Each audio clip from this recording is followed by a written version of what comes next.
എൻ്റെ ഉമ്മ എന്ന് പറയുന്ന ആൾ എല്ലാ ജോലിക്കും പോയിരുന്നു. അടുത്ത ഉള്ള വീട്ടുകളിലെ അടുക്കളപ്പണിക്കും.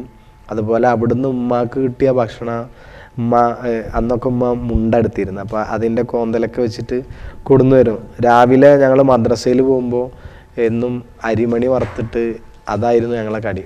മദ്രസയിൽ നിന്ന് തിരിച്ച് വരുമ്പോഴാണ് ഞങ്ങൾ പിന്നെ ചായ കുടിക്കുന്നത്. അപ്പോൾ ആദ്യം ഈ അരിമണി വറുത്താൽ പൊടിച്ചിട്ട് അതിൽ ചായ ഒഴിച്ച് കഴിഞ്ഞാൽ ഇത് കൂടുതലാവും എന്നുള്ളൊരു വിശ്വാസം. അതൊന്നും വീർക്കുമല്ലോ ഈ അരിമണിയുടെ പൊടി വറുത്തത്. അപ്പോൾ അത് കഴിച്ചിട്ട് അന്ന് മദ്രസയിലെത്തിയ ഉസ്താദ് ചോദിക്കും എല്ലാവരോടും ഇന്ന് എന്തായിരുന്നു ചായക്കടി. എല്ലാവരും പത്തിരി പറയും, മറ്റുള്ളതൊക്കെ പറയും. ഞങ്ങളെന്നും പറയും ചൂലപ്പം എന്ന് പറഞ്ഞാൽ മനസ്സിലാവില്ല, ഇത് അരിമണി വറുത്തതാ. തിരിച്ച് വരുമ്പോൾ ഉമ്മാക്ക് ആ വീട്ടിൽ നിന്ന് കൊടുത്ത ചായയുടെ കടി ഉമ്മ കോന്തലയിൽ കെട്ടിയിട്ട് വരുന്ന സമയത്ത് അതിന് വേണ്ടി കാത്തിരിക്കും. അത് കഴിഞ്ഞിട്ട് സ്കൂളിൽ പോകുന്ന സമയത്ത് അടുത്ത വീട്ടിലൊരു കുട്ടിയും കൂടി കൂടെ കൂട്ടാണ്ടാകും. അപ്പോൾ അവിടെ എത്തുമ്പോൾ ആ കുട്ടി അവൻ്റെ ഉമ്മ ചോദിക്കും, സെലി ചായ കുടിച്ചോ? ഞാൻ ചായ കുടിച്ചിട്ടുണ്ടോ? എൻ്റെ ഉമ്മ തന്നിട്ടുണ്ടോ? പക്ഷെ എൻ്റെ വിശപ്പ് അടങ്ങിയിട്ടുണ്ടാവില്ല. അപ്പം അല്ലെങ്കിൽ എൻ്റെ വെറി എന്ന് പറയില്ല നമ്മൾ, അതടങ്ങാത്ത കാരണം ഞാൻ പറയില്ല കുടിച്ചിട്ടില്ല എന്നാരും വീണ്ടും തരും. സ്കൂളിൽ വിട്ട് വന്നു കഴിഞ്ഞാൽ 4 മണിക്കൊക്കെ അവിടെ നിന്നൊക്കെ ഓരോ വീട്ടുകളിൽ പോയിട്ട് നമ്മൾ ആടിനെ ഇല ഇട്ട് കൊടുക്കാലും അതുപോലെ തന്നെ അവർക്ക് പീടികയിൽ പോകണമെന്നൊക്കെ വെച്ചിട്ട് അതൊക്കെ വാങ്ങിയിട്ട് അവർ തരുന്ന ചായ ഉണ്ട്. അവരെ രാവിലത്തെ ചായയുടെ കടി എന്തായിരുന്നു അത് നമുക്ക് കടി തരും. അല്ല എൻ്റെ വീട്ടിൽ 4 മണിക്കൊന്നും ചായ ഒന്നും കാച്ചിട്ടില്ലായിരുന്നു. അപ്പം അന്ന് പോലെയുള്ള ഒരു ഇത് എൻ്റെ ജ്യേഷ്ഠനും ഞാനൊക്കെ എൻ്റെ വീടൊരു കളിമണ്ണ് കൊണ്ട് തേമ്പിയ വീടായിരുന്നു.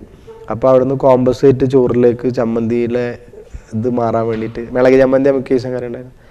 ഞാനൊന്ന് ആംപ്ലേറ്റ് ഒന്നും കൊണ്ടുപോയി സ്കൂളിലേക്ക് കൊണ്ടുപോയില്ല. എൻ്റെ കൂട്ടുകാരന്മാരെല്ലാവരും ചോറിൻ്റെ ഡപ്പ തുറന്നു കഴിഞ്ഞാൽ ആംപ്ലേറ്റ് ഉണ്ടാവും.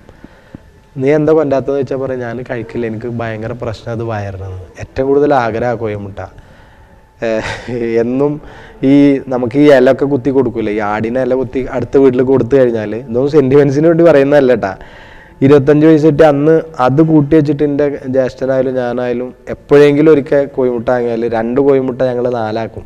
പൊരിക്കലും കനൊക്കെ കുറച്ചിട്ട് അങ്ങനൊക്കെ ജീവിച്ച ആളാണ് ഞാൻ.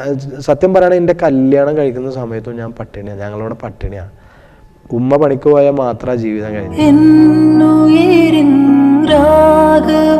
ഞാൻ ഇപ്പോൾ അടുത്ത കാലത്തൊന്നും ഇങ്ങനെ ഇന്റർവ്യൂവിൽ ഇത്തരമൊന്നും തുറന്നു പറയില്ല കേട്ടോ. പക്ഷെ നിഖിൽ പറഞ്ഞ കുറേ കാര്യങ്ങൾ എനിക്കിഷ്ടമാണ്, ഞാൻ എല്ലാം തുറന്നു പറഞ്ഞത്. എൻ്റെ ജീവിത ലൈഫിലും കൂടെ കുറേ ഇതൊക്കെ പോലെ കടന്നു പോയതാണ്. അതുകൊണ്ടാണ് ഞാൻ ഇത്രയും എനിക്ക് ഭയങ്കരമായിട്ട് വിഷമമായി പോയത്.